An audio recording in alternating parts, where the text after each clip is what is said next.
In this dish, I combine fresh, sweet crab meat and toss it with pasta, lemon, herbs, and at the end, of course, the pea shoots, which are tossed in just to wilt. It's a beautiful meal, it's super simple, and it's all about the quality of ingredients. So I have pasta water already on the go here, and I'm gonna add in the fresh pasta. Unlike dry pasta, fresh pasta cooks in mere minutes. This is actually pretty much done. So I'm gonna grab some of the salty, starchy water, which will help finish our sauce. And then I'm gonna go drain this. So my pasta is ready to go, and I'm gonna start on my sauce. For this recipe, we're using Fresno chilies, which are milder than jalapenos. And while yes, jalapenos are generally green, they can sometimes look red. So a good way of telling the difference is that the wall of the Fresnos are a bit thinner. We're gonna de-seed these chilies. If you like heat, by all means leave them in. And then we're just gonna thinly slice them. So now I'm gonna grab my skillet and start by melting some butter over medium heat. Once the butter is melted, we're gonna add in the chilies, some garlic, and the shallots and cook them until softened, probably about a minute or two.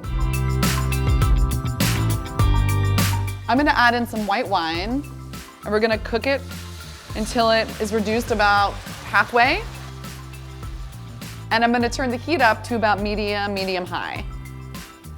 So I'm gonna go ahead and add in some lemon juice and this beautiful crab meat. And I'm just gonna toss it until it's just warmed through.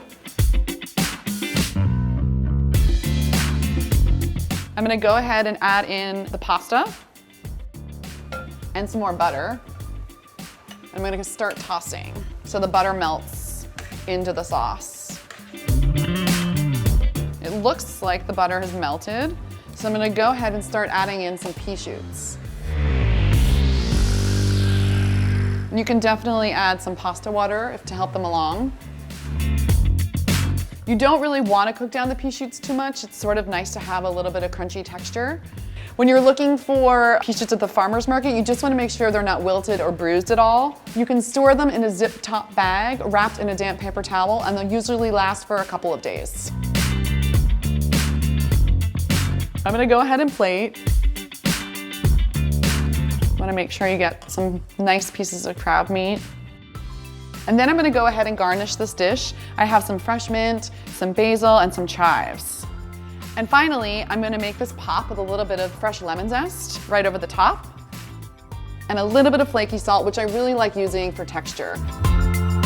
And of course, we need to have some wine. White wine is typically paired with crab, but I've chosen to pair it with something pink and bubbly, which it's pink and bubbly. How bad could it be? Also, this wine is super bright, it's tart, and it has really nice acidity, which will cut through the richness of the butter in this dish. This wine is actually super dry, but it has beautiful berry notes as well, and I'm excited to try it with this pasta. It's really good. The sweetness of the crab is really shining through, the lemon is adding beautiful brightness, and the fresh herbs are just making it pop. And the Fresnos are offering a really subtle but delicate heat.